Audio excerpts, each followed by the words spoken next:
Now we're moving on to Matthew. Matthew chapter 23.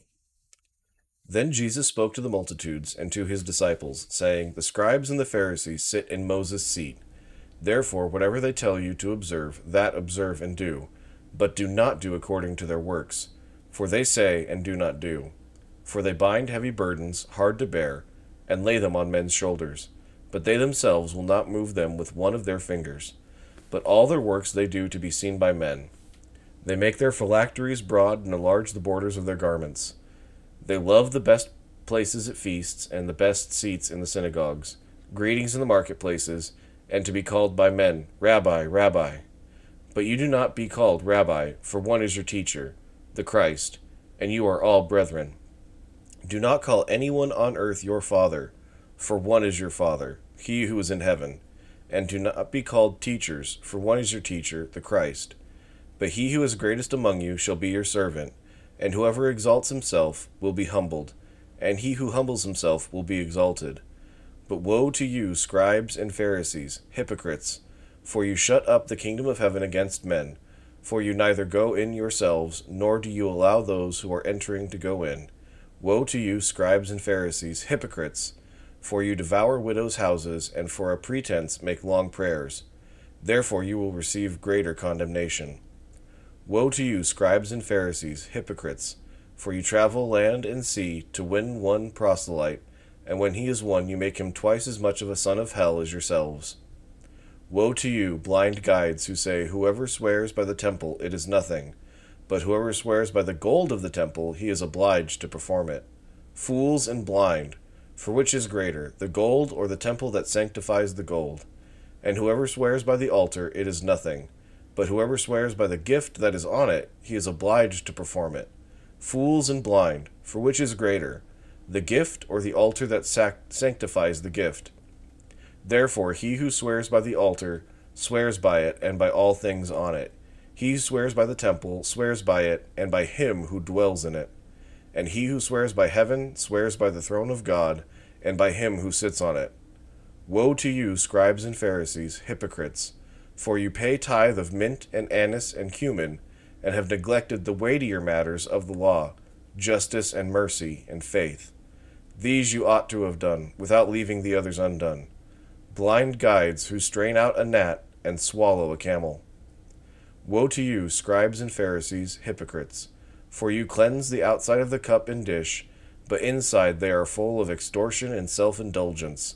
Blind Pharisee, first cleanse the inside of the cup and dish, that the outside of them may be clean also. Woe to you, scribes and Pharisees, hypocrites! For you are like whitewashed tombs, which indeed appear beautiful outwardly, but inside are full of dead men's bones and all uncleanness. Even so you also outwardly appear righteous to men, but inside you are full of hypocrisy and lawlessness.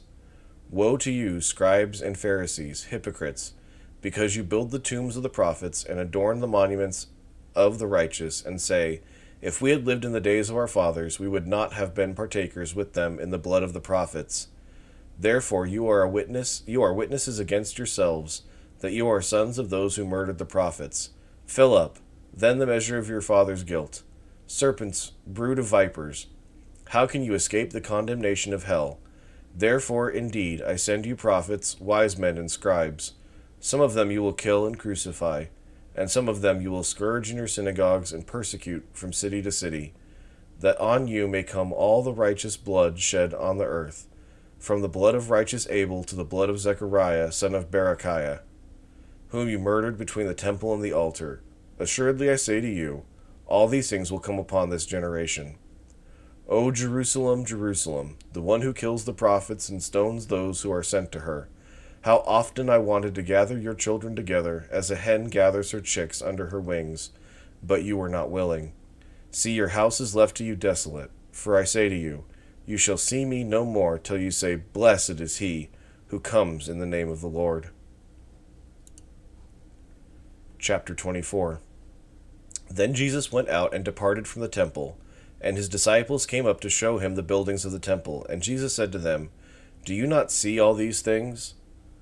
Assuredly I say to you, not one stone shall be left upon another that shall not be thrown down.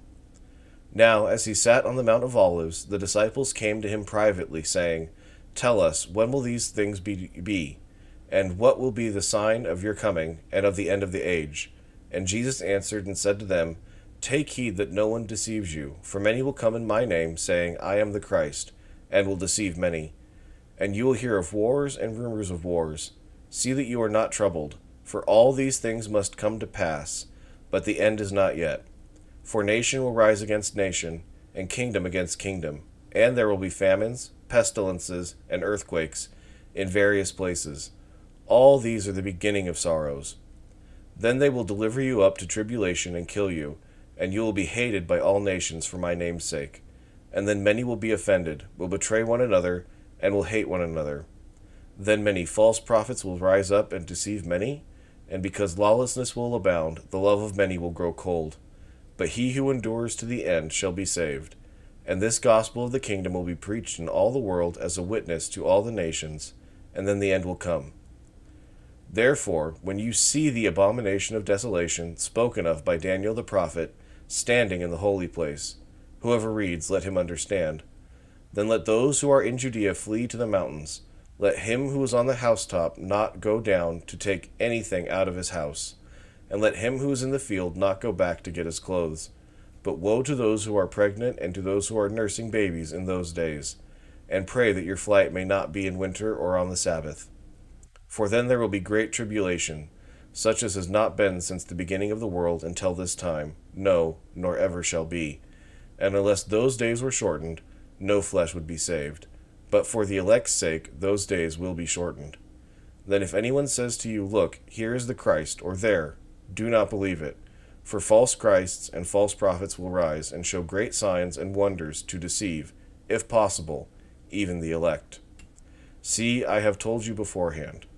Therefore, if they say to you, Look, he is in the desert, do not go out, or, Look, he is in the inner rooms, do not believe it. For as the lightning comes from the east and flashes to the west, so also will the coming of the Son of Man be. For wherever the carcass is, there the eagles will be gathered together. Immediately after the tribulation of those days, the sun will be darkened, and the moon will not give its light. The stars will fall from heaven, and the powers of the heavens will be shaken. Then the sign of the Son of Man will appear in heaven, and then all the tribes of the earth will mourn, and they will see the Son of Man coming on the clouds of heaven with power and great glory. And he will send his angels with a great sound of a trumpet, and they will gather together his elect from the four winds, from one end of heaven to the other. Now learn this parable from the fig tree. When its branch has already become tender and puts forth leaves, you know that summer is near. So you also, when you see all these things, know that it is near, at the doors. Assuredly, I say to you, this generation will by no means pass away till all these things take place. Heaven and earth will pass away, but my words will by no means pass away. But of that day and hour no one knows, not even the angels of heaven, but my Father only. But as the days of Noah were, so also will the coming of the Son of Man be. For as in the days before the flood, they were eating and drinking, marrying and giving in marriage, until the day that Noah entered the ark, and did not know until the flood came and took them all away, so also will the coming of the Son of Man be. Then 2 men will be in the field, one will be taken, and the other left. 2 women will be grinding at the mill, one will be taken, and the other left. Watch therefore, for you do not know what hour your Lord is coming. But know this, that if the master of the house had known what hour the thief would come, he would have watched and not allowed his house to be broken into. Therefore you also be ready, for the Son of Man is coming at an hour you do not expect. Who then is a faithful and wise servant, whom his master made ruler over his household, to give them food in due season? Blessed is that servant whom his master, when he comes, will find so doing. Assuredly I say to you that he will make him ruler over all his goods. But if that evil servant says in his heart, My master is delaying his coming, and begins to beat his fellow servants, and to eat and drink with the drunkards, the master of that servant will come on a day when he is not looking for him, and at an hour that he is not aware of, and he will cut him in two, and appoint him his portion with the hypocrites. There shall be weeping and gnashing of teeth.